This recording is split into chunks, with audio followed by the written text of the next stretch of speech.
ಸಾಯಿರಾಮ್. ಆತ್ಮೀಯ ವೀಕ್ಷಕ ಬಾಂಧವರಿಗೆಲ್ಲ ಇವತ್ತಿನ ಜೀವನಾಮೃತ ಕಾರ್ಯಕ್ರಮಕ್ಕೆ ಸ್ವಾಗತ ಸುಸ್ವಾಗತ. ವೀಕ್ಷಕರ, ಇವತ್ತಿನ ಸಂಚಿಕೆಯಲ್ಲಿ ನಾನು ಬಹಳ ಮುಖ್ಯವಾದಂಥ ವಿಷಯದ ಬಗ್ಗೆ ಮಾತಾಡ್ತಾ ಇದ್ದೀನಿ. ಆ ಸಬ್ಜೆಕ್ಟ್ ಏನಪ್ಪ ಅಂತಂದರೆ, ಇವತ್ತಿನ ಸಂಚಿಕೆಯ ಟೈಟಲ್ ಏನಪ್ಪ ಅಂತಂದರೆ, ಗಂಡ ಹೆಂಡತಿ ಒಂದೇ ಮನೇಲಿದ್ದರೂ ಮಾತಾಡ್ತಿಲ್ಲ ಅನ್ನೋ ಒಂದು ಸಮಸ್ಯೆ ಬಗ್ಗೆ. ಗಂಡ ಹೆಂಡತಿ ಒಂದೇ ಮನೇಲಿದ್ದಾರೆ, ಒಂದೇ ವಾಸ್ತುಲಿ ವಾಸ ಮಾಡ್ತಾರೆ, ಅವರಿಬ್ಬರು ಮಾತಾಡ್ತಿಲ್ಲ. ಯಾಕೆ ಈ ಸಬ್ಜೆಕ್ಟ್ ತೊಗೊಂಡೆ ಇವತ್ತು ಅಂತಂದರೆ, ನಿನ್ನೆ ಸಂಚಿಕೆಯಲ್ಲಿ ನಮ್ಮ 2000 ಸಂಚಿಕೆಗಳ ಸಂಭ್ರಮದ ಮಹೋತ್ಸವ ದಿವಸ ಲೈವ್ಲ್ಲಿ ಯಾರೋ ಒಬ್ಬರು ಚಿತ್ರದುರ್ಗದಿಂದ ಸುಮಾರು 45-50 ವರ್ಷ ವಯಸ್ಸಾಗಿರ್ಬೋದು, ಅವ್ರ ಧ್ವನಿ ಕೇಳಿದ ಮೇಲೆ ಆ ಯಪ್ಪ ಏನು ಹೇಳಿದ್ರು ಅಂದರೆ, ನಾನು ನನ್ನ ಹೆಂಡತಿ 4-5 ವರ್ಷದಿಂದ ಮಾತಾಡ್ತಿಲ್ಲ, ಆದರೆ ಒಂದೇ ಮನೇಲಿದ್ದೀವಿ ಅಂತ ಅಂದರು. ನಾನು ಕೇಳಿದೆ, ಊಟ ತಿಂಡಿಗೆಲ್ಲ ಏನು ಮಾಡ್ತೀರಾ? ಹೆಂಡತಿ ನಿಮ್ಮ ಜೊತೆ ಮಾತಾಡ್ತೀರಾ 4-5 ವರ್ಷದಿಂದ. ಆಯಿತು, ಊಟ ತಿಂಡಿಗಳೇನೆ ಎಲ್ಲ ಮಾಡ್ತಾರೆ, ಆದರೆ ಮಾತಾಡಲ್ಲ ನನ್ನ ಜೊತೆ ಅಂತ ಹೇಳಿದ್ರು. ಅದಕ್ಕೆ ನಾನು ಅವ್ರಿಗೆ ಬೇರೆ ಯಾವ ಕಾರಣಕ್ಕೆ ನೀವು ಮಾತಾಡ್ತಿಲ್ಲ ಅಂತ ನಾನು ಕೇಳಿದಾಗ, ಅವ್ರ ಅಪ್ಪನ ಮನೆಗೆ ಹೋಗಿದ್ಲು, ದುಡ್ಡು ತೊಗೊಂಬಂದ್ಮೇಲಿಂದ ಮಾತಾಡ್ತಿಲ್ಲ ನನ್ನ ಜೊತೆ, ಆಗಲೇ 4-5 ವರ್ಷದಿಂದ ನಾವಿಬ್ಬರು ಮಾತಾಡ್ತಿಲ್ಲ, ಜೊತೆ ಸೇರ್ತಾ ಇಲ್ಲ, ಯಾವುದೇ ರೀತಿ ದೈಹಿಕ ಸುಖ ಇಲ್ಲ, ಮಾತುಕತೆ ಇಲ್ಲ ಅನ್ನೋ ಒಂದು ಸಮಸ್ಯೆಯನ್ನು ನಿನ್ನೆ ಸಂಚಿಕೆಯಲ್ಲಿ ಫೋನಲ್ಲಿ ಅವ್ರು ಹೇಳ್ಕೊಂಡ್ರು. ನನಗೆ ಸ್ವಲ್ಪ ಬೇಜಾರಾಯಿತು. ಪಾಪ ನಾನು ಅವ್ರಿಗೇನು ಅಂದರೆ, ನಿಮ್ಮ ಮನೆ ಹೆಣ್ದೇವ್ರು ಯಾರು ಅಂತ ಕೇಳಿದಾಗ ಚೌಡೇಶ್ವರಿ ಅಂತಂದರು. ಕುಲದೇವ ನರಸಿಂಹ ಅಂತ ಏನೋ ಹೇಳಿದ ನೆನಪು, ನರಸಿಂಹಸ್ವಾಮಿ ಅಂತೇಳಿ.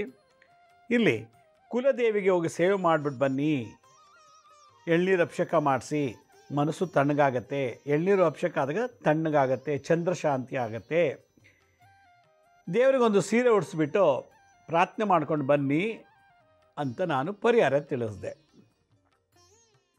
ಇದು ಅವರು ಕರೆ ಮಾಡಿದ್ರು, ನಾನು ಕೊಟ್ಟಂಥ ಪರಿಹಾರ ಭಾಳ ಸಿಂಪಲ್ಲಾಗಿ ಎಳ್ನೀರು ಅಭಿಷೇಕ, ದೇವ್ರ ಸೀರೆ ಉಡಿಸೋದು, ಪ್ರಾರ್ಥನೆ ಮಾಡ್ಕೊಂಡೋದು, ಪೂಜೆ ಮಾಡಿಸ್ಕೊಂಡು ಬರೋದು ಚೌಡೇಶ್ವರಿಗೆ. ಯಾಕೆ ಈ ಥರ ಆಗ್ತಿದೆ ಅನ್ನೋದೊಂದು ಪ್ರಶ್ನೆ. ನನಗೆ ಗೊತ್ತಿಲ್ಲ, ಹೆಂಡತಿ ಕಡೆಯಿಂದ ಏನಾದ್ರು ದೋಷ ಇದೆಯಾ ಗಂಡನ ಮೇಲೆ, ಇಲ್ಲ ಗಂಡ ಏನೋ ತೊಂದರೆ ಮಾಡಿರ್ಬೋದು ಹೆಂಡತಿಗೆ, ಅದಕ್ಕೆ ಕೋಪಿಸ್ಕೊಂಡು ಮಾತಾಡ್ತಿಲ್ಲ.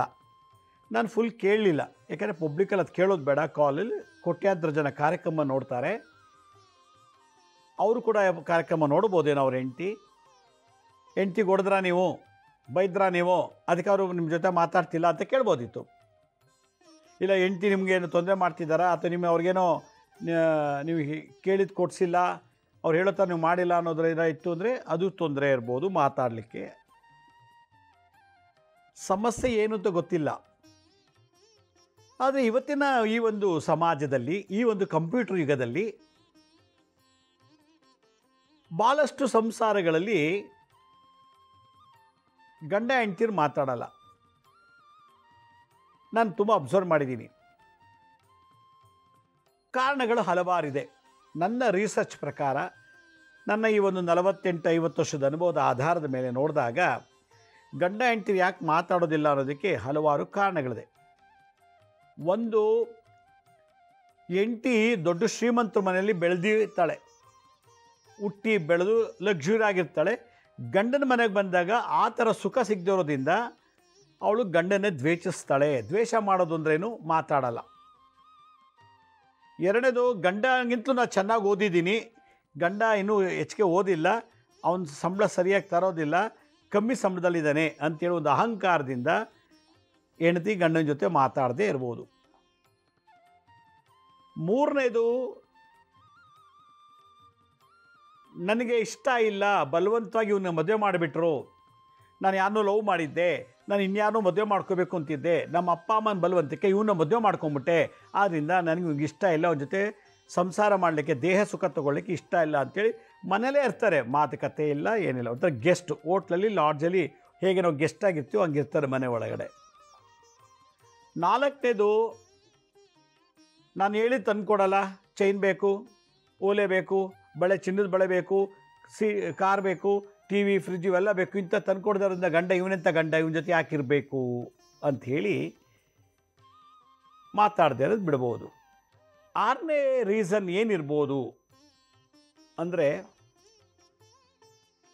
ಗಂಡನಿಗೆ ವಾಸಿ ಆಗದಿರೋ ಕಾಯಿಲೆ ಇರ್ಬೋದು, ಅಥವಾ ಗಂಡನಿಗೆ ಕುಡಿತ ಚಟಗಳಿರ್ಬೋದು, ದುಶ್ಚಟ ಇರ್ಬೋದು, ಗಂಡನಿಗೆ ಮತ್ತು ಅವನ ಆಚಾರ ವಿಚಾರ ಚೆನ್ನಾಗಿಲ್ಲದೆ ಇರ್ಬೋದು, ಅವನ ಒಂದು ಕೆಟ್ಟ ಚಟಕ್ಕೆ ಅವನ ಆಚಾರ ವಿಚಾರಕ್ಕೆ ಬೇಸತ್ತು ಗಂಡನ ಸಹವಾಸನೆ ಬೇಡ, ಅವ್ನ ಪಕ್ಕ ಮಲಗೋದು ಬೇಡ, ಅವನ ಜೊತೆ ಮಾತಾಡೋದು ಬೇಡ ಅಂತ ಬಿಟ್ಬಿಡ್ತಾರೆ.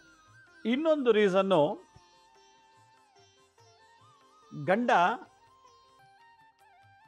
ಯಾರ ಜೊತೆಲೋ ಮಾತಾಡ್ತಾನೆ, ಯಾವಳ ಹೆಂಗ್ಸ್ ಜೊತೆಲೋ ಫೋನಲ್ಲಿ ಮಾತಾಡ್ತಾನೆ, ಯಾರ್ಯಾರ ಜೊತೆಲೋ ಓಡಾಡ್ತಾನೆ ನನ್ನ ಗಂಡ, ಅವಳ ಜೊತೆ ಓಡಾಡ್ತಾನೆ, ಇವಳ ಜೊತೆ ಓಡಾಡ್ತಾನೆ, ಎದುರುಗಡೆ ಮನೆಯವ್ರ ಜೊತೆ ಸಂಪರ್ಕ ಇದೆ, ಹಿಂದುಗಡೆ ಮನೆಯವ್ರ ಜೊತೆ ಸಂಪರ್ಕ ಇದೆ. ನನ್ನ ಗಂಡನಿಗೆ ಹಲವಾರು ಚಟಗಳಿದೆ, ಸ್ತ್ರೀ ಜೊತೆ ಓಡಾಡೋದು, ಸ್ತ್ರೀ ಸಹವಾಸ ಜಾಸ್ತಿ ಇದೆ ಅನ್ನೋ ಬೇಜಾರಿಗೆ ಗಂಡನ ಜೊತೆ ಮಾತು ಬಿಡ್ಬೋದು.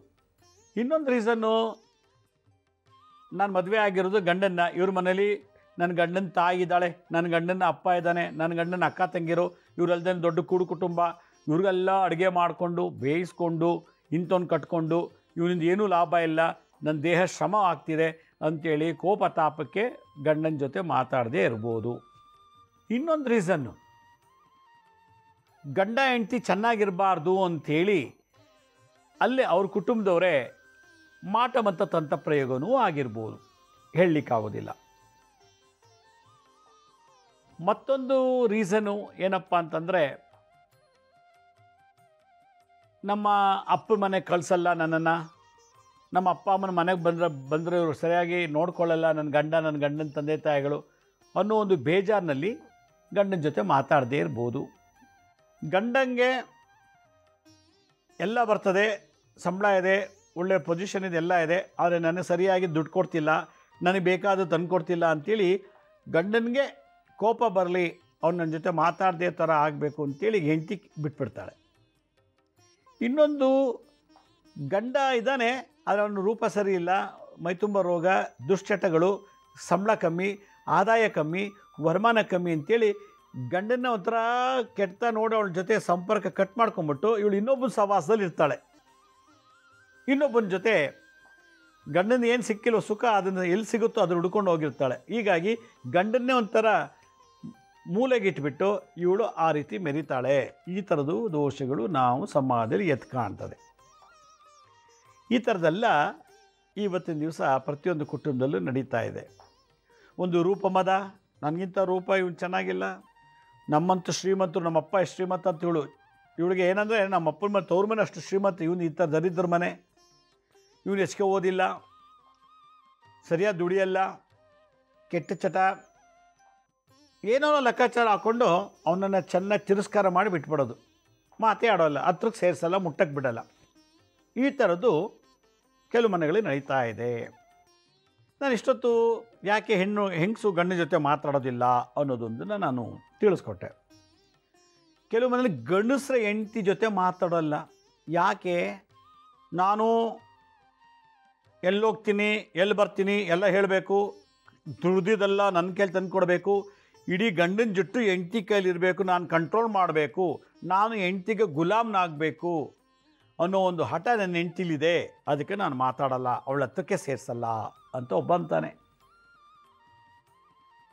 ಎರಡನೇದು, ನನ್ನ ಹೆಂಡ್ತಿ ತಾಯಿ ಒಬ್ಳಿದ್ದಾಳೆ, ಅಂದರೆ ನಮ್ಮ ಅತ್ತೆ, ನನ್ನ ಹೆಂಡ್ತಿಗೆ ಅಕ್ಕ ತಂಗಿದ್ದಾರೆ, ಅವರೆಲ್ಲರೂ ನನ್ನ ಹೆಂಡ್ತಿಗೆ ಚಾಡಿ ಹೇಳ್ಕೊಡ್ತಾರೆ, ನಿಮ್ಮ ಅತ್ತೆಗೆ ಅಡುಗೆ ಮಾಡಾಕ್ಬೇಡ ಕಣೆ, ನಿಮ್ಮ ಮಾವನ ನೋಡ್ಕೋಬೇಡ ಕಣೆ, ನಿನ್ನ ಗಂಡನ ತಮ್ಮ, ನಿನ್ನ ಗಂಡನ ಅಕ್ಕ ತಂಗಿರಿದ ಅವ್ರು ಯಾರು ಮನೆಗೆ ಸೇರಿಸ್ಬೇಡ ಕಣೆ, ನೀನು ಇವ್ರಿಗೆಲ್ಲ ಅಡುಗೆ ಮಾಡಿ ಮಾಡಿ ಮಾಡಿ ಸೌದೋಗ್ಬಿಡ್ತೀಯ, ಇವ್ರು ಜೀತ ಮಾಡಿ ಮಾಡಿ ಹಾಳಾಗೋಗ್ಬಿಡ್ತೀಯ, ಆದ್ದರಿಂದ ನೀನು ನಿನ್ನ ಗಂಡನ ಬಿಟ್ಟು ಇನ್ನು ಅತ್ತೆ ಮಾವನ ಅದು ಯಾರು ನೋಡ್ಕೋಬೇಡ ಅಂತೇಳಿ ಕಂಡೀಷನ್ ಮಾಡಾಕಿರ್ತಾಳೆ. ಇದನ್ನು ಗಂಡನಿಗೆ ಗೊತ್ತಾದ ತಕ್ಷಣ ಗಂಡ ಅವಳು ಮಾತಾಡೋದೇ ಬಿಟ್ಬಿಡ್ತಾನೆ. ಇದೊಂದು ರೀಸನ್. ಮೂರನೇದು, ಗಂಡ ಏನು ಹೇಳ್ತಾನೋ ಕೇಳಲ್ಲ, ಆಟ. ಇದು ಮಾಡಬೇಡ ಕಣೆ ಅಂದರೆ ಮಾಡೇ ಮಾಡ್ತಾಳೆ, ಅವ್ರ ಮನೆಗೆ ಹೋಗ್ಬೇಡ ಕಣೆ, ಇಲ್ಲೋ ಹೋಗ್ಬೇಡ ಕಣೆ ಅಂತ ಕಂಡೀಷನ್ ಮಾಡಿದ್ರೆ ಹಠ ಮಾಡ್ತಾಳೆ. ಗಂಡ ಏನು ಹೇಳೋದು ವಿರುದ್ಧವಾಗಿ ಮಾಡ್ತಾಳೆ. ಹೀಗಾಗಿ ಗಂಡ ಏನು ಮಾಡ್ತಾನೆ, ಇವ್ರಿಗೆ ಎಷ್ಟು ಹೇಳಿದ್ರು ಬುದ್ಧಿ ಇಲ್ಲ, ಅವಳು ಮಾತಾಡೋದು ಬೇಡ, ಅವಳು ಹಿಂಗೆ ಬಿದ್ದಿರಲಿ ಅಂತ ಬೀಳಿಸ್ಬಿಡ್ತಾರೆ. ನಾಲ್ಕನೇದು, ಬಲವಂತ ಮದುವೆ ಮಾಡ್ಕೊಂಡಿರ್ತಾನೆ ಗಂಡ. ಅಪ್ಪನ ಬಲವಂತಕ್ಕೋ ಅಮ್ಮನ ಬಲವಂತಕ್ಕೋ ಇನ್ಯಾರೋ ಬಲವಂತಕ್ಕೆ ಮದುವೆ ಮಾಡ್ಕೊಂಡ್ಬಿಟ್ಟಿರ್ತಾನೆ. ಮದುವೆ ಮಾಡ್ಕೊಂಡ್ಮೇಲೆ ಇವ್ನಿಗೆ ಏನು ಇಷ್ಟ ಇತ್ತೋ ಅದು ಯಾವುದೂ ಇಷ್ಟಗಳು ಅವಳಲ್ಲಿಲ್ಲ. ಮಾತು ಸರಿ ಇಲ್ಲ, ಮತ್ತು ಏಜ್ ಆಗಿದೆ, ಮತ್ತು ಅವಳು ನನಗಿಂತಲೂ ಒಂಥರ ಏನು ಗೊತ್ತಿಲ್ಲ, ಒಬ್ಬ ದಡ್ಡಿನ ತಂದು ಮದುವೆ ಮಾಡಿಸ್ಬಿಟ್ರಲ್ಲ, ನನಗೆ ಸೋಷಿಯಲ್ ಲೈಫ್ ಹೊರಗಡೆ ಕರ್ಕೊಂಡು ಹೋಗೋಕೆ ಒಂಥರ ಅಸಹ್ಯ ಅನಿಸುತ್ತೆ, ಸಂಸ್ಕಾರ ಇಲ್ಲ, ಇಂಥವಳನ್ನ ಮದುವೆ ಮಾಡಿಸ್ಬಿಟ್ರಲ್ಲ ಅಂಥೇಳಿ ಮನೆ ಅವಳ ಜೊತೆ ಮಾತಾಡಲ್ಲ, ಮುಟ್ಟಲ್ಲ. ಏಯ್, ನನಗೆ ನಿನಗೆ ಇನ್ನು ಮದುವೆ ಆಗೋಕ್ಕೆ ಇಷ್ಟ ಇರಲಿಲ್ಲಪ್ಪ, ಮತ್ತೆ ಯಾಕೆ ಮದುವೆ ಆದ್ರಿ? ನಮ್ಮ ಅಪ್ಪ ಅಮ್ಮನ ಬಲವಂತಕ್ಕೆ ಮದುವೆ ಆದೆ. ಕಸ ಗುಡಿಸ್ಕೊಂಡು ಪಾತ್ರೆ ತೊಳ್ಕೊಂಡು ಆಮೇಲೆ ಬಿದ್ದಿರು, ಇಲ್ಲಾಂದರೆ ಡೈವರ್ಸ್ ಕೊಟ್ಟೋಗು, ಇಷ್ಟೇ. ಇನ್ನೊಂದು ಕಾರಣ, ಅವ್ರ ಅಪ್ಪ ಅಮ್ಮನ ಮನೆ ಬಡತನದಲ್ಲಿ ಬೆಳೆದಿರ್ತಾಳೆ ಇವಳು. ಈ ಹುಡುಗಿ ಅಪ್ಪ ಅಮ್ಮನ ಮೇಲೆ ಕಾರಿಲ್ಲ, ಸೈಟ್ ಇಲ್ಲ, ಬಂಗ್ಲೆ ಇಲ್ಲ, ಎಂಥದಿಲ್ಲ. ಕಷ್ಟಪಟ್ಟು ಸಾಕೋದೇ ಕಷ್ಟ ಆಗಿರ್ತದೆ ಅವ್ರಿಗೆ. ಅಂಥ ಮನೆ ಹುಟ್ಟು ಬೆಳೆದವಳು ಗಂಡು ಮನೆಗೆ ಬಂದಮೇಲೆ ಈ ಕಾರು ಅದು ಇದು ಸೋಫಾ ಟಿ ವಿ ಎಲ್ಲ ನೋಡಿದ್ಮೇಲೆ ಒಂದು ರೀತಿ ಅಹಂಕಾರ. ನಮ್ಮ ಅಪ್ಪ ಅಮ್ಮನ ಮನೇಲಿ ಸಿಗದಿರೋ ಸುಖ ಇಲ್ಲಿ ಸಿಕ್ಕಿದೆ ಅಂತೇಳಿ ತಗ್ಗಿ ಬಗ್ಗಿ ಬಾಳುವಂಥ ಒಂದು ಜ್ಞಾನ ಇರಲ್ಲ. ಅಲ್ಲೆಲ್ಲ ಒಂಥರ ಕಂಟ್ರೋಲ್ ತೊಗೊಂಡು ದುರಾಂಕಲ್ ಮಾತಾಡೋದು. ಇದೆಲ್ಲ ನೋಡಿಬಿಟ್ಟು ಗಂಡ ಏನು ಮಾಡ್ತಾನೆ, ನಿಮ್ಮ ಅಪ್ಪನ ಮೇಲೆ ತಿನ್ನಕ್ಕೆ ಅನ್ನ ಇರಲಿಲ್ಲ, ಇವತ್ತಿಲ್ಲ ಅವ್ನು ಕರ್ಕೊಂಬಂದು ಸಾಕು ಒಳ್ಳೇದು ಮಾಡಿದ್ರೆ ನಮಗೆ ದರ್ಪ ತೋರಿಸ್ತೀಯಾ, ನಿನ್ನ ಕಲಿಸ್ತೀವಿ ನೋಡು ಬುದ್ಧಿನ ಅಂತೇಳಿ ಅವಳು ಮುಟ್ಟಕ್ಕೂ ಹೋಗಲ್ಲ, ಮಾತಾಡೋಕ್ಕೂ ಹೋಗಲ್ಲ. ಇದು ಒಂದು ರೀಸನ್ನು. ಇನ್ನೊಂದು, ನನ್ನ ಹೆಂಡತಿಗೆ ಯಾವಾಗಲೂ ಫೋನ್ ಹುಚ್ಚು, ಎಲ್ಲರ ಜೊತೆಲೂ ಮೆಸೇಜ್ ಮಾಡೋದು, ಮಾತಾಡ್ತಿರ್ತಾಳೆ. ಕೆಲಸಕ್ಕಿಂತ ಫೋನಲ್ಲೇ ಜಾಸ್ತಿ ಕಾಲ ಕಳೀತಾಳೆ. ನಾನು ಹೋದ್ಮೇಲೆ ಇನ್ಯಾವನ ಜೊತೆಲೋ ಮಾತಾಡ್ತಾಳೆ, ಇನ್ಯಾವನ ಜೊತೆ ಓಡಾಡ್ತಾಳೆ, ಇನ್ಯಾವಳ ಜೊತೆಲೋ ಮೆರಿತಾಳೆ ಇವಳು. ಆದ್ದರಿಂದ ಇವಳಿಗೆ ಹಿಂಗೆ ಬಿಟ್ಬಿಟ್ರೆ ವಾಸಿ, ಅವಳು ಹಂಗೇ ಕೊಳ್ತೋಗ್ಬೇಕು. ಇನ್ನೊಂದು ರೀಸನ್ನು, ನಮ್ಮಲ್ಲಿ ಏನು ಅಡುಗೆ ಮಾಡಿದ್ವಿ, ನಾವೇನು ಮಾತಾಡಿದ್ವಿ, ಎಲ್ಲಿಗೆ ಹೋಗ್ತೀವಿ, ಎಲ್ಲಿಂದ ಬರ್ತೀವಿ, ಇವೆಲ್ಲ ಮನೆಯೊಳಗೆ ಕೂತ್ಕೊಂಡು ನನ್ನ ಹೆಂಡ್ತಿ ಫೋನ್ ಮಾಡಿ ಬೇರೆಯವ್ರಿಗೆಲ್ಲ, ಎದುರುಗಡೆ ಮನೆಯವ್ರಿಗೆ, ಪಕ್ಕದ ಮನೆಯವ್ರಿಗೆ, ಹಿಂದ್ಗಡೆ ಮನೆಯವ್ರಿಗೆ, ಎಡಗಡೆ ಮನೆಯವ್ರಿಗೆ ಎಲ್ರಿಗೂ ಫೋನ್ ಮಾಡಿ ನಮ್ಮ ಮನೆಯದೆಲ್ಲ ವೀಕ್ನೆಸ್ ಎಲ್ಲ ನನ್ನ ಹೆಂಡ್ತಿ ಎಲ್ರಿಗೂ ಹೇಳ್ತಾಳೆ. ಆದ್ದರಿಂದ ನನ್ನ ಹೆಂಡ್ತಿಗೆ ಇಷ್ಟ, ನಾನು ಅವಳ ಮೇಲೆ ಇಷ್ಟಪಡಲ್ಲ, ಅವಳಿಗೆ ಮಾತಾಡ್ಸಲ್ಲ, ಮುಟ್ಟಲ್ಲ ನಾನು ಅಂತ ಗಂಡ ಹೇಳ್ತಾನೆ. ನನ್ನ ಮನೇಲೇ ಅಂದ ತಿಂದು, ನನ್ನ ಮನೇಲೇ ವಾಸ ಇದ್ದು, ನಮ್ಮ ಹತ್ರನೇ ದುಡ್ಡು ಕದೀತಾಳೆ, ನಮ್ಮ ಮನೇಲೇ ಚಿನ್ನ ಬೆಳ್ಳಿ ಕದೀತಾಳೆ ನನ್ನ ಹೆಂಡ್ತಿ ಅಂತ ಕಂಪ್ಲೇಂಟ್. ನನ್ನ ಮನೇಲೇ ಇದ್ದು, ನಮ್ಮ ಮನೇಲೇ ಅನ್ನ ತಿಂದ್ಕೊಂಡು, ನಮ್ಮ ಮನೇಲೇ ಜೋಬಿಂದ 5,000 ಕದ್ದು ಬಿಡೋದು, ಪ್ಯಾಂಟ್ ಇಟ್ಟಿದ್ರೆ ಅಲ್ಲೆಲ್ಲೋ ಇಟ್ಟರೆ ಅದು ಕದ್ದು ಬಿಡೋದು, ಚಿನ್ನ ಬೆಳ್ಳಿ ಏನೋ ಕದಿಯೋದು, ಮನೇಲಿರೋ ಅಡುಗೆ ಐಟಮ್ಸ್ ಎಲ್ಲ ಮಾರ್ಕೊಳ್ಳೋದು. 2 ಲೀಟ್ರ್ ಎಣ್ಣೆ ತಂದರೆ 1 ಲೀಟ್ರ್ ಯಾರಿಗೋ ಮಾರ್ಬಿಡೋದು ಹೆಂಡ್ತಿ. ಮನೇಲಿ ನೋಡಿ, 1 kg, ಒಂದು 25 ಅಕ್ಕಿ ತಂದರೆ 5 kg ಅಕ್ಕಿ ಮಾರಿಬಿಡ್ತಾಳೆ ಹೆಂಡ್ತಿ. ಇದೆಲ್ಲ ಗಂಡಂಗೆ ಗೊತ್ತಾಯಿತು. ಗೊತ್ತಾದಮೇಲೆ ಇವಳು ಹಿಂಗೆ ಇದ್ದರೆ ಇನ್ನೂ ಏನೋ ತೊಂದರೆ ಮಾಡ್ತೆ ಅಂತ ಅವಳು ಮುಟ್ಟಕ್ಕೂ ಹೋಗಲ್ಲ, ಮಾತಾಡ್ಸೋಕ್ಕೂ ಹೋಗಲ್ಲ. ಮನೇಲಿ ಬಿದ್ದಿರು ನೀನು, ತಿನ್ಕೊಂಡು ನಾವೇನಾಗ್ತು ಬಾಮಿಸ್ಕೊಂಡು ತಿನ್ಕೊ ಬಿದ್ದಿರು ಅಂತಾನೆ. ಇನ್ನೊಂದು ಕಾರಣ, ಮನೇಲಿ ಎಲ್ಲ ಕದ್ದುಬಿಟ್ಟು ಅಪ್ಪನ ಮನೆಗೆ ಸಾಗಿಸೋದು. ಅಪ್ಪನ ಮನೇಲಿ ದರಿದ್ರ, ಅಪ್ಪನ ಮನೇಲಿ ಸೌಕರ್ಯ ಇಲ್ಲ, ಇಲ್ಲೇನಿದೆ ಗಂಡಂದು ಕೆಲವುದೆಲ್ಲ ದುಡ್ಡು ಕದ್ದು ಅಪ್ಪನ ಕಳಿಸೋದು. ನಮ್ಮ ಅಪ್ಪ ಅಮ್ಮನ ನೋಡ್ಕೋತಾ ಇಲ್ಲ, ನಮ್ಮ ಅಪ್ಪ ಅಮ್ಮನಿಗೆ ಸಹಾಯ ಮಾಡ್ತಿಲ್ಲ ನನ್ನ ಗಂಡ ಅಂಥೇಳಿ ಗಂಡನ ದ್ವೇಷಿಸೋದು. ಈಗೆಲ್ಲ ಮಾಡ್ತಾಳಲ್ಲ, ಅದಕ್ಕೆ ನಾನು ಇವಳು ಬೇಡ, ಇವ್ರ ಅಪ್ಪ ಅಮ್ಮನೂ ಬೇಡ ಅಂಥೇಳಿ ಗಂಡ ಮಾತಾಡೋದೇ ನಿಲ್ಲಿಸ್ಬಿಡ್ತಾನೆ. ಬರೀ ಚಾಡಿ ಹೇಳೋದು. ನನ್ನ ಹೆಂಡ್ತಿ ನಮ್ಮ ಅಮ್ಮನ ಬಗ್ಗೆ ಚಾಡಿ ಹೇಳ್ತಾಳೆ, ಎಲ್ಲರ ಹತ್ರ ನನ್ನ ಬಗ್ಗೆ ಚಾಡಿ ಹೇಳ್ತಾಳೆ. ನನ್ನ ಮನೇಲೆ ಅನ್ನ ತಿಂದು, ನಮ್ಮ ಮನೇಲೇ ಎತ್ಕೊಂಡು, ನಮ್ಮ ಋಣಲ್ಲೇ ಬಿದ್ದಿದ್ದು, ನಮ್ಮ ಅಕ್ಕ ತಂಗಿರ ಬಗ್ಗೆ ಎಲ್ಲ ಕೆಟ್ಟ ಪ್ರಚಾರ ಮಾಡ್ತಾಳೆ. ಹೀಗಾಗಿ ನಾನು ಅವಳಿಗೆ ಇಷ್ಟಪಡೋದಿಲ್ಲ, ಅವಳು ಮುಟ್ಟೋದಿಲ್ಲ, ಅವಳ ಜೊತೆ ಮಾತಾಡೋದಿಲ್ಲ ಅಂತ ಹೇಳ್ತಾರೆ. ಮಾತೆತ್ತರ ಆಣೆ ಇಡೋದು. ನನ್ನ ಹೆಂಡ್ತಿ ಕದ್ದುಬಿಟ್ಟು ನಾನು ಕದ್ದೇ ಇಲ್ಲ ಅಂತ ಆಣೆ ಇಡೋದು, ಕದ್ದುಬಿಟ್ಟು ಮಕ್ಕಳ ಮೇಲೆ ಆಣೆ ಇಡೋದು, ಕದ್ದುಬಿಟ್ಟು ಹೇಳಿಬಿಟ್ಟು ನಾನು ಹೇಳೇ ಇಲ್ಲ ಅಂತ ಸುಳ್ಳು ಹೇಳೋದು. ಹೀಗೆ ದೇವ್ರ ಮೇಲೆ ಆಣೆ, ಎಲ್ಲರ ಮೇಲೆ ಆಣೆ ಇಟ್ಟು ಅವಳು ಆಯುಸು, ಅವಳು ಹುಟ್ಟಿ ಬೆಳೆದಿದ್ದು ತವ್ರ ಮೇಲೆ ಇನ್ನೂ ಸರ್ವನಾಶ ಆಗ್ತಿರ್ತದೆ. ಗಂಡನ ಮನೆಗೆ ಬಂದು ಗಂಡನ ಮೇಲೆ ಅಪಪ್ರಚಾರ ಮಾಡಿ, ಗಂಡನ ಮೇಲೇ ಗೂಬೆ ಕೂರಿಸಿ, ಗಂಡನ ದುಡ್ಡೇ ತಿಂದು, ಗಂಡನ ಮನೆಯದೇ ಅನ್ನ ತಿಂದು, ಗಂಡನ ಮನೆಯಲ್ಲೇ ಎತ್ಕೊಂಡು, ಗಂಡನ ಋಣದಲ್ಲೇ ಎದ್ದು ಅವಳು ಈ ರೀತಿ ಮಾಡೋದ್ರಿಂದ ಯಾವ ದೇವತೆ ಆಶೀರ್ವಾದ ಮಾಡ್ತಾರೆ ನೋಡಿ. ಅಕಸ್ಮಾತ್ ಯಾವುದಾದ್ರು ದೇವತೆ ಇಂಥ ಹೆಂಗಸಿಗೆ ಆಶೀರ್ವಾದ ಮಾಡಿದ್ರೆ ಅದೆಂಥ ದೇವರು? ಧರ್ಮಿಣಿ ಅಲ್ಲ, ಪತಿವ್ರತೆ ಅಲ್ಲ. ಗಂಡನ್ನೇ ಹೀಯಾಳಿಸೋವಂಥವಳಿಗೆ ಗಂಡೇ ಆಗಬೇಕು. ಗಂಡನ್ನೇ ಸರಿ ಇಲ್ಲ ಅಂದಮೇಲೆ ಗಂಡನ ಬಿಟ್ಟು ಬೇರೆ ಮನೆ ಮದುವೆ ಮಾಡ್ಕೊಂಡು ಹೋಗು. ಗಂಡನ ಮದ್ವೆಗೆ ಯಾಕೆ ಇಷ್ಟೆಲ್ಲ ತೊಂದರೆ ಕೊಡ್ತೀಯ ನೀನು? ನಮ್ಮ ಅಮ್ಮನಿಗೆ ಕೈಕಾಲು ಸೇದೋಗ್ಲಿ, ನನ್ನ ಅಕ್ಕ ತಂಗಿರ ಮನೆಗೆ ಬರದೇ ಇರಲಿ ಅಂತ ಹೇಳಿ ನನ್ನ ಹೆಂಡ್ತಿ ನಮ್ಮ ಮನೇಲೇ ಎತ್ಕೊಂಡು ಮಾಟ ಮಂತ್ರ ಮಾಡ್ತಾಳೆ, ಊಟದಲ್ಲೆಲ್ಲ ಬೆರೆಸಿ ತಿನ್ನಿಸ್ತಾಳೆ ನನ್ನ ಹೆಂಡ್ತಿ. ಅದಕ್ಕೆ ಅವಳನ್ನ ಮಾತಾಡಲ್ಲ, ಅವ್ರ ಹತ್ರಕ್ಕೆ ಸೇರಿಸಲ್ಲ. ನಾಯಿ ಬಿಟ್ಟಂಗೆ ಬಿಟ್ಟಿದ್ದೀನಿ, ಮನೇಲಿ ಕಸ ಗುಡಿಸ್ಕೊಂಡು ಪಾತ್ರೆ ತೊಳ್ಕೊಂಡು ಕೊಟ್ಟಿದ್ದು ತಿನ್ಕೊಂಡು ಬಿದ್ದರು ನಾಯಿ ನೀನು ಅಂತ ನಾನು ನಾಯಿಯಾಗಿ ಬಿಟ್ಟಿದ್ದೀನಿ ಅಂತಾನೆ ಗಂಡ. ಇದೆಲ್ಲ ನೋಡಿದಾಗ ಎಲ್ಲೋ ಒಂದು ಕಡೆ ದೋಷ ಇದೆ, ಎಲ್ಲೋ ಒಂದು ಕಡೆ ಇಬ್ಬರಲ್ಲೂ ಪ್ರಾಬ್ಲಮ್ ಇದೆ, ಎಲ್ಲೋ ಒಂದು ಕಡೆ ಜಾತಕ ಮ್ಯಾಚ್ ಆಗ್ತಿಲ್ಲ. ಒಂದು ಆತ್ಮ ಇನ್ನೊಂದು ಆತ್ಮ, ಈ ಗಂಡನ ಆತ್ಮ ಹೆಂಡತಿ ಆತ್ಮ ಮ್ಯಾಚ್ ಆಗ್ತಿಲ್ಲ, ಅದು ವಿರುದ್ಧವಾಗಿದೆ. ಇವೆರಡರ ಮಧ್ಯೆ ಭಾಳಷ್ಟು ಸಮಸ್ಯೆಗಳಿದೆ. ಗಂಡನ ಆತ್ಮ ಹೆಂಡತಿ ಆತ್ಮ ಭಾಳಷ್ಟು ಸಮಸ್ಯೆ ಇದೆ. ಈ ಥರದೆಲ್ಲ ದೋಷ ಇದ್ದಾಗ ಇಂಜೆಕ್ಷನ್ನು, ಟಾನಿಕ್ಕು, ಟ್ಯಾಬ್ಲೆಟ್ಸು ಅಥವಾ ಒಂದು ಬಾಟ್ಲು ಗ್ಲುಕೋಸ್ ಹಾಕ್ಸ್ಕೊಂಡ್ರೆ ಹೋಗಲ್ಲ, ಅಥವಾ ಒಂದು ವಾರ ಐಸಿಯುನಲ್ಲಿ ಇದ್ಬಿಟ್ರೆ ಆಗಲ್ಲ, ಅಥವಾ ಒಂದು ತಿಂಗಳು ಯಾವುದೋ ಒಂದು ಹಾಸ್ಪಿಟಲ್ಗೆ ಅಡ್ಮಿಟ್ಟಾಗಿ ಟ್ರೀಟ್ಮೆಂಟ್ ತೊಗೊಂಬಂದ್ರೆ ಹೋಗಲ್ಲ. ಇದು ಆತ್ಮದೋಷ, ಕಾಯಿಲೆ ಅಲ್ಲ. ಕಾಯಿಲೆ ಮಾತ್ರ ಔಷಧಿ ಗುಣ ಆಗೋದು. ಆತ್ಮದಲ್ಲಿರೋ ದೋಷಕ್ಕೆ ಪ್ರಾಯಶ್ಚಿತ್ತ ಆಗಬೇಕು. ಹಾಗೆ ಇದನ್ನೇ ಹೆಂಗೆ ಕ್ಲಿಯರ್ ಮಾಡೋದು? ಜಾತಕ ಮ್ಯಾಚ್ ಆಗೋದಿಲ್ಲ, ಮದುವೆ ಮಾಡಿಬಿಡ್ತಾರೆ, ಈ ಥರ ಸಮಸ್ಯೆ ಮಾಡ್ತೀವಿ. ಇನ್ನೊಂದು ಜಾತಕನೇ ಇರೋಲ್ಲ, ನಮ್ಮ ಅಕ್ಕನ ಮಗಳು ಅಂತ ಮದುವೆ ಮಾಡ್ಕೊಂಬಿಡ್ತಾನೆ, ಇಲ್ಲ ನಮ್ಮ ಸೋದರತೆ ಮಗಳು ಅಂತ ಮದುವೆ ಮಾಡ್ಕೊಂಬಿಡ್ತಾನೆ. ಸಂಬಂಧದಲ್ಲೇ ನಮ್ಮಲ್ಲೇ ಯಾವ್ಯಾಕೆ ದೂರ ಹುಡುಕಬೇಕು ಅಂತ ಅವ್ರು ಸಂಬಂಧದಲ್ಲಿ ಮದುವೆ ಮಾಡ್ಕೊಂಬಿಡ್ತಾರೆ, ರೀತಿ ಅನುಭವಿಸ್ಬೇಕಾಗಿ ಬರ್ತದೆ. ಮೂರನೇದು, ಜಾತಕದಲ್ಲಿ ಈ ಆತ್ಮಕ್ಕೂ ಆ ಆತ್ಮಕ್ಕೂ ಮ್ಯಾಚ್ ಆಗುತ್ತಾ? ನಾಡಿಕೂಟ ನೋಡಬೇಕು, ಗಣಕೂಟ ನೋಡಬೇಕು, ಯೋನಿಕೂಟ ನೋಡಬೇಕು. ಒಬ್ರಿಗೊಬ್ರು ಟಚ್ಚೇ ಮಾಡ್ಕೊಳ್ಳಲ್ಲ, ಮತ್ತು ಮಾತುಕತೆ ಇಲ್ಲ. ಅದರಲ್ಲಿ ಚಂದ್ರ, ರಾಹು, ಬುಧ ಅಂದ್ರೇನು? ಮಾತು. ಬಾಯಿಂದ ಮಾತು ಒಳ್ಳೇದು ಬರಬೇಕು, ಕೆಟ್ಟದ್ದು ಮಾತಲ್ಲಿ ಒಳ್ಳೆ ಮಾತಲ್ಲಿ ಬರೋದು ಬುಧ ಒಳ್ಳೆಯವನಾಗಿದ್ದರೆ ಒಳ್ಳೆ ಮಾತು ಬರುತ್ತೆ. ಬುಧ ನೀಚನ ಆದರೆ ಕೆಟ್ಟ ಮಾತು ಬರುತ್ತೆ. ಬುಧ ಪಾಪಗ್ರಹ ಜೊತೆ ಸೇರಿದಾಗ ಒಳ್ಳೆಯದು ಕೆಟ್ಟದೆಲ್ಲೂ ಸೇರಿಸಿ ಹೊರಟು ಮಾತಾಡಿ ಮನಸ್ಸಿಗೆ, ಸಮಾಜಕ್ಕೆ ಘಾತಕರಾಗಿಬಿಡ್ತಾರೆ. ಅದರಿಂದ ಬುಧ ವಾಕ್ಚಾತುರ್ಯತೆಗೆ ಬುಧ ಗ್ರಹ ಅಧಿಪತಿ. ರಾಹು ಅನುಮಾನ, ಈ ಕೆಟ್ಟ ಕೆಲಸಗಳು ಮಾಡೋದು. ಚಂದ್ರ ಮನಸ್ಸಿಗೆ ಶಾಂತಿ ಕೊಡಲ್ಲ, ಹೆಂಡತಿಗೂ ಶಾಂತಿ ಇಲ್ಲ, ಗಂಡನಿಗೂ ಶಾಂತಿ ಇಲ್ಲ. ಈ ಚಂದ್ರ, ರಾಹು ಮತ್ತು ಬುಧ ಗ್ರಹಕ್ಕೆ ಏನು ಮಾಡಬೇಕು ಅಂತ, ಒಂದು ಲೋಟ ಹಾಲು ತೊಗೋಬೇಕು, ಒಂದು 54 24 ನಿಂಬೆಹಣ್ಣಿನ ದಾರ ಪೋಣಿಸಿ ಹಾರ ಮಾಡಬೇಕು. 54 ನಿಂಬೆಹಣ್ಣು, ಇಲ್ಲ ನಮಗೆ ದುಡ್ಡು ಇನ್ನೂ ಜಾಸ್ತಿ ಆಯಿತು, ನಮಗೆ ದುಡ್ಡಿಲ್ಲ ಅಂದರೆ 24, ಇಲ್ಲ 48, ಇಲ್ಲ 108. ಪ್ರತಿ ಹುಣ್ಣಿಮೆ ಅಮಾವಾಸ್ಯೆಗೆ ಒಂದು ಲೋಟ ಹಾಲನ್ನ ಅಥವಾ 1 ಲೀಟ್ರ್ ಹಾಲನ್ನ, ಒಂದು ನಿಂಬೆಹಣ್ಣಿನ ಹಾರ. ಹಾಲು ಚಂದ್ರ, ನಿಂಬೆಹಣ್ಣು ರಾಹು. ಈ ಬುಧ ಏನು ಮಾಡ್ತಾನೆ? ನಮಗೆ ಮನಸ್ಸಿಗೆ ಹೆಂಗೋ ಮಾತಾಡಿಸ್ಬಿಡ್ತಾನೆ, ಬಾಯಿ ಬಂದಾಗೆಲ್ಲ ಮಾತಾಡಿ ನಾನು ಇಷ್ಟ ಆಗ್ಬಿಟ್ಟು ಸಂಬಂಧ ಕಳ್ಕೊಂಡ್ಬಿಡ್ತೀವಿ. ಆದ್ದರಿಂದ ಈ ತುಳಸಿ ಎಲೆ ಅಥವಾ ತುಳಸಿ ಮಾಲ, ನಿಂಬೆಹಣ್ಣಿನ ಹಾರ, ತುಳಸಿ ಹಾರ, ಒಂದು ಲೋಟದಲ್ಲಿ 1 ಲೀಟ್ರ್ ಅಥವಾ ಅರ್ಧ ಲೀಟ್ರ್ ಹಾಲು ತೊಗೊಂಡು ನಾನು ಹೇಳೋ ಮಂತ್ರನ ಪೂರ್ವ ಇಲ್ಲ ಉತ್ತರಕ್ಕೆ ಮುಖ ಮಾಡಿಕೊಂಡು ಜಪ ಮಾಡಬೇಕು. ಓಂ ಹ್ರೀಂ ಗೌರ್ಯೈ ನಮಃ, ಓಂ ಹ್ರೀಂ HREM ಹ್ರೀಂ, ಓಂ ಹ್ರೀಂ ಗೌರ್ಯೈ ನಮಃ, ಓಂ ಹ್ರೀಂ ಗೌರ್ಯೈ ನಮಃ, ಓಂ ಹ್ರೀಂ ಗೌರ್ಯೈ ನಮಃ, ಓಂ ಹ್ರೀಂ ಗೌರ್ಯೈ ನಮಃ, ಓಂ ಹ್ರೀಂ ಗೌರ್ಯೈ ನಮಃ. ಗೌರಿ ಮೂಲ ಶಕ್ತಿ, ಶಿವನ ಹೆಂಡತಿ ಗೌರಿ, ಶಿವನ ಅರ್ಧಾಂಗಿ, ಶಿವನ ಶರೀರ ಅರ್ಧ ರೂಪದಲ್ಲಿರುವಂಥ ಗೌರಿ ಪಾರ್ವತಿ.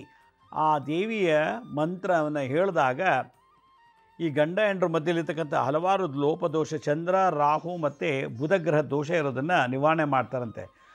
ಓಂ ಹ್ರೀಂ ಗೌರ್ಯೈ ನಮಃ, ಓಂ ಹ್ರೀಂ ಗೌರ್ಯೈ ನಮಃ, ಓಂ ಹ್ರೀಂ ಗೌರ್ಯೈ ನಮಃ ಅಂತ ಜಪ ಮಾಡಿಬಿಟ್ಟು ಒಂದು ಅರ್ಧ ಮುಕ್ಕಾಲು ಗಂಟೆಗೆ 1000 ಅಥವಾ 1000 ಜಪ ಆಗಿರ್ತದೆ.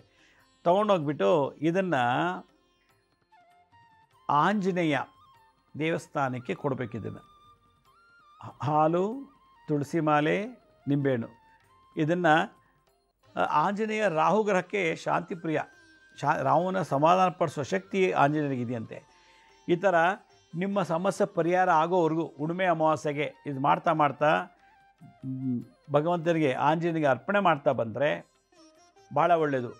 ನಮ್ಮಲ್ಲಿ ಆಂಜನೇಯನ ದೇವಸ್ಥಾನ ಇಲ್ಲ, ಏನು ಮಾಡೋದು ಅಂದರೆ 108 ಅಥವಾ ನಿಮ್ಗೆ ಯಥಾಶಕ್ತಿ ಎಷ್ಟು ನಿಂಬೆಹಣ್ಣು ಬೇಕೋ ತೊಗೊಳಕ್ಕಾಗುತ್ತೋ, ದುಡ್ಡು ಕೊಟ್ಟು ಎಷ್ಟು ತೊಗೊಳಕ್ಕಾಗುತ್ತೋ ಅಷ್ಟೊಂದು ತಟ್ಟೆಯಲ್ಲಿ ಇಟ್ಕೊಳ್ಳಿ, ಬಟ್ಲಲ್ಲಿ 1 ಲೀಟ್ರ್ ಅರ್ಧ ಲೀಟ್ರ್ ಹಾಲು ಇಟ್ಕೊಳ್ಳಿ, ಒಂದಷ್ಟು ತುಳಸಿ ಇಟ್ಕೊಳ್ಳಿ ಕೈಯಲ್ಲಿ, ತುಳಸಿ ದಳ.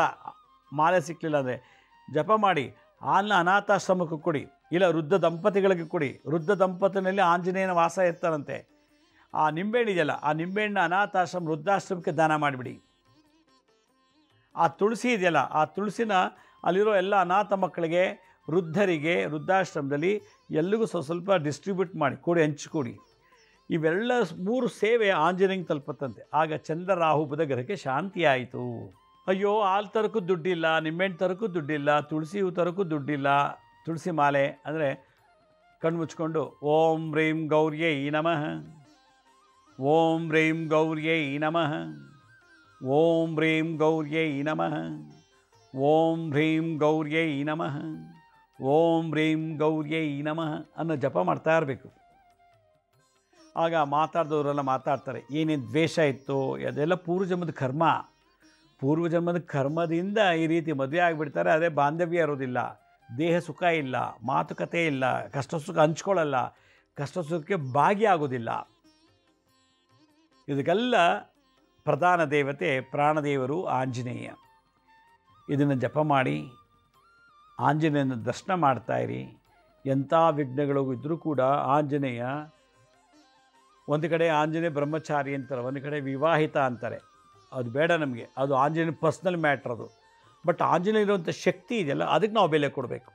ಆ ಒಂದು ಶಕ್ತಿಗೆ ನಾವು ಶ್ರದ್ಧಾಭಕ್ತಿಯಿಂದ ಶರಣಾದಾಗ ನಮಗೆ ಬಹಳಷ್ಟು ಒಳ್ಳೆಯದು ಮಾಡ್ತದೆ. ಹೀಗೆ ನೆನ್ನೆ ಸಂಚಿಕೆಯಲ್ಲಿ, ನೆನ್ನೆ ಲೈವಲ್ಲಿ ಚಿತ್ರದುರ್ಗದಿಂದ ಪಾಪ ಒಬ್ಬ ವ್ಯಕ್ತಿ ಕಾಲ್ ಮಾಡಿದ್ರು. ಅವ್ರಿಗೋಸ್ಕರ ಅಂತಲ್ಲ, ಇದು ಸಮಾಜ ಎಲ್ರಿಗೂ ಒಳಿತಿಗಾಗಿ ಅಂತೇಳಿ ಎಪಿಸೋಡನ್ನು ಮಾಡಿದ್ದೀನಿ. ಇದನ್ನು ಮಾಡಿ ನಾನೊಂದು ಆಸೆ, ಮನೆಗೊಬ್ಬ ಮಾಂತ್ರಿಕ, ಮನೆಗೊಬ್ಬ ತಾಂತ್ರಿಕ, ಮನೆಗೊಬ್ಬ ಯಾಂತ್ರಿಕ, ಮನೆಗೊಬ್ಬ ಮುದ್ರೆ ಮತ್ತು ಮನೆಗೊಬ್ಬ ಡಾಕ್ಟ್ರ್ ಇದ್ದಾಗಲೇ ಈ ಥರದ್ದೆಲ್ಲ ಸಮಸ್ಯೆಗಳನ್ನು ಪರಿಹಾರ ಮಾಡ್ಕೊಳ್ಳೋಕ್ಕೆ ಸಾಧ್ಯ ಅಂತ ಹೇಳ್ತಾ, ನಮ್ಮ ಹಳೆ ಸಂಚಿಕೆಗಳನ್ನು ಯಾರು ನೋಡೋಕ್ಕಾಗಿಲ್ವೋ ನಮ್ಮ ಶಿರಡಿ ಸಾಯಿ ಭಿಕ್ಷಾ ಕೇಂದ್ರ ಮತ್ತು ಹೆಲ್ತ್ ಸೈನ್ಸ್ ಅಂತ 2 ಯೂಟ್ಯೂಬ್ ಚಾನಲ್ ಇದೆ. ಇದ್ರ ಜೊತೆ SSVK ಜ್ಞಾನೋದಯ ಅಂತ ಒಂದು ಮ್ಯೂಸಿಕ್ ಚಾನಲ್ ಇದೆ. 3ಕ್ಕೂ ಸಬ್ಸ್ಕ್ರೈಬ್ ಮಾಡ್ಕೊಳ್ಳಿ. ಪಕ್ಕದ ಬೆಲ್ ಬಟನ್ ಪ್ರೆಸ್ ಮಾಡಿ, ನೋಡಾದ್ಮೇಲೆ ಲೈಕನ್ನು ಬಟನ್ ಪ್ರೆಸ್ ಮಾಡಿ. ಆಮೇಲೆ ಅಲ್ಲಿ ನೋಡಿದಂಥ ಲಿಂಕನ್ನು ನಿಮ್ಮ ಬಂಧು ಮಿತ್ರರಿಗೆ ವಾಟ್ಸಪ್ ಮುಖಾಂತರ, ಇಮೇಲ್ ಮುಖಾಂತರ ಶೇರ್ ಮಾಡಿ. ಗುರುಜಿ ಲಕ್ಷ್ಮೀ ಶ್ರೀನಿವಾಸ್ ಅಂತೇಳಿ ಫೇಸ್ಬುಕ್, ಇನ್ಸ್ಟಾಗ್ರಾಮು, ಟ್ವಿಟ್ಟರು, ಲಿಂಕ್ಡ್ಇನ್ ಕೂಡ ನಾವು ಟೈಮ್ ಟು ಟೈಮ್ ಅಪ್ಲೋಡ್ ಮಾಡ್ತಿರ್ತೀವಿ. ಅಲ್ಲೂ ನಿಮಗೆ ಭಾಳಷ್ಟು ಇನ್ಫಾರ್ಮೇಷನ್ ಸಿಗುತ್ತೆ. ಅಪಾಯಿಂಟ್ಮೆಂಟ್ಸ್ ಬೇಕಿದ್ದರೂ www.lakshmisrinivas.in ಅಂತ ನೀವೇ ಲಾಗಿನ್ ಆಗಿ ಯಾವ ಡೇಟು ಯಾವ ಟೈಮ್ಗೆ ನೀವೇ ಅಪಾಯಿಂಟ್ಮೆಂಟ್ಸ್ ತೊಗೋಬೋದು ಅಂತ ಹೇಳ್ತಾ, ನಾಳಿನ ಸಂಚಿಕೆ ಲೈವಲ್ಲಿ ನಿಮ್ಮನ್ನು ಭೇಟಿ ಮಾಡ್ತೀನಿ. ನೀವು ಕರೆ ಮಾಡಿ ನಿಮ್ಮ ಸಮಸ್ಯೆಗಳನ್ನು ತಿಳಿಸಿ, ನನ್ನದೇ ಆದ ಅನುಭವದಿಂದ ಪರಿಹಾರವನ್ನು ಪಡ್ಕೊಳ್ಳುವಂಥ ಕಾರ್ಯಕ್ರಮ ನಾಳೆ 8:30ರಿಂದ 9:00ವರೆಗೆ ಪ್ರಸಾರ ಆಗುತ್ತೆ. ಅಲ್ಲಿವರೆಗೂ ನನ್ನ ನಮಸ್ಕಾರ. ಸಾಯಿರಾಮ್.